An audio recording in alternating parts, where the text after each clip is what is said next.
Estamos aqui hoje para liberar uma palavra para os irmãos que está em João capítulo 6, verso 63. Quero convidá-los a abrirem suas Bíblias, por gentileza. Vamos acompanhar o orar, ler dessas palavras tão importantes e esclarecedoras e animadoras para todos nós, porque a acessibilidade a Cristo é tão grande, é tão aberta, que não há a menor possibilidade de errarmos o caminho do reino de Deus nesta era. Vamos ler. Orando que a palavra, o Espírito é o que vivifica. A carne para nada aproveita. As palavras que eu vos tenho dito são Espírito e são vida. Amém? Em outra ocasião, outro servo de Jesus, liberando na carta aos Hebreus, uma palavra no capítulo 4, no verso 13, o apóstolo Paulo, um servo de Jesus, disse também: a palavra de Deus é viva e eficaz. Ela é cortante. Ela separa o profano do santo do puro, do impuro do puro. Ela passa que nem uma espada, fazendo a separação perfeita e deixa muito claro dentro da nossa vida o que é impuro, profano, e o que é puro, e o que é do santo do Senhor. Então, esta palavra sendo viva, faz com que aquele que conhece a santidade, a justiça, a pureza, que é Cristo, faça essa divisão perfeita e clara e cristalina dentro de nós. Esta palavra faz essa divisão. E no momento em que as coisas ficam divididas, porque ela corta e divide, nós olhamos para as trevas que estão agora completamente exposta a cada um de nós por meio da verdade, e aí temos a força, a coragem, a motivação necessária para negar completamente os prazeres, as concupiscências da carne. E é nesse momento em que nós podemos assim sermos aqui todos agraciados com a verdade de Deus. Mas o Senhor, através de João, disse: as palavras que ele tem falado na sã doutrina são espírito e são vida. Obviamente que essa palavra, essa doutrina que está neste Novo Testamento, ela, quando é transferida para dentro da nossa mente, do nosso coração, é necessário haver humildade do nosso coração para que essas palavras comprovadamente sejam espírito e vida. Porque quando as coisas se manifestam através de nós, as pessoas que estão nos observando, convivendo conosco, eles podem ver duas coisas. Eles podem ver as trevas e a carne e o homem natural. Porque o homem natural é o representante da natureza pecaminosa de Satanás. Então, se nós queremos conhecer a natureza pecaminosa de Satanás, nós temos que olhar os pecadores. Os pecadores são os representantes de Cristo, de Satanás. Porque eles estão aqui com a natureza de Satanás.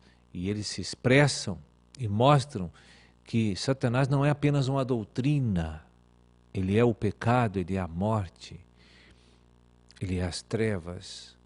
E nós só conhecemos Satanás, na verdade, porque a gente vê pessoas pecaminosas se manifestarem. Mas aqui, de outra maneira, Jesus também diz que a palavra de Deus pode tornar-se viva. As pessoas podem ver o Espírito de Deus, podem ver a vida de Deus, olhando e nos observando.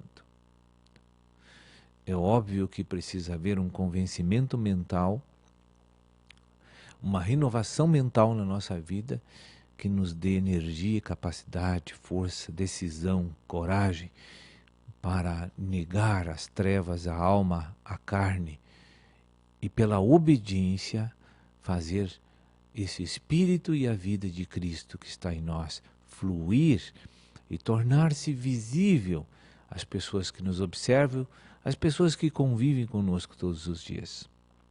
Sem a obediência, sem o temor do Senhor, essas palavras não passarão de doutrinas mortas e apenas um conhecimento que está contido no nosso campo mental.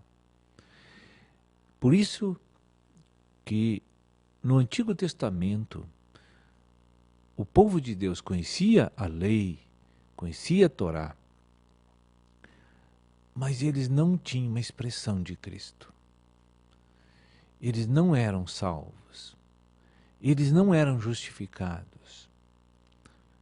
E eles, pelo contrário, quando Deus os tirou do Egito, lá naquele deserto, naquela travessia para a terra de Canaã, ali, quando Deus trouxe a lei para aquele povo, a palavra de Deus, e eles conheceram a palavra do Senhor, aí sim é que a carne começou a manifestar a conduta pecaminosa deles.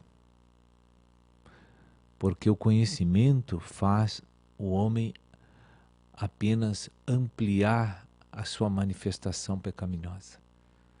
O que faz o homem ser santificado é não apenas ficar no estágio do conhecimento, mas é aquele que vai além do estágio do conhecimento e que pega esta palavra como um código de viver prático diariamente e não se importa com as consequências que ele sofrerá por estar temendo a Deus e vivendo em obediência ao conhecimento da doutrina. Aí sim, essas palavras não serão mortas, mas terão vida e terão uma natureza, terá a expressão onde todos poderão ver de que o nosso Salvador e Senhor não é uma pessoa que morreu, ele ressuscitou. E ele tem tanto poder que entrando nesse corpo caído, entrando nessa mente corrompida, ele fez grandes milagres e pode então manifestar um caráter virtuoso, um poder espiritual através da nossa vida. E nós sabemos que a excelência desse poder não é do vaso de barro, é de Cristo que habita em nós. Então, o Cristo sendo o Espírito que vivifica, porque o Cristo é o Verbo, é a Palavra, e esse Cristo agora, ele se associou aos homens justificados pela fé. Então, em conjunto agora, o nosso Senhor, que é Espírito, ele ocupa a nossa alma, se associou com a nossa alma, se mesclou, Espírito, alma, e o corpo vai obedecer à autoridade da nossa mente. O corpo sempre é conservo de Cristo e é conservo da nossa alma e servo de Cristo, escravo de Cristo. Na verdade, nossa alma e nosso corpo dependem só de Jesus, quando nossa mente está santificada. Porque o corpo não faz nada que a nossa mente não quer. Só faz o que a nossa mente permite fazer. Então, o plano econômico de Deus, a visão celestial de Deus se resume nisso. As palavras fazem você liberar o excelente poder de Cristo que está dentro de você. Então Deus agora tem um corpo, Deus agora tem uma alma e vai agir. Nós vamos cooperar com Ele, emprestando nossa alma e nosso corpo para Ele manifestar a verdade divina através de um homem tão fraco e defeituoso como nós somos.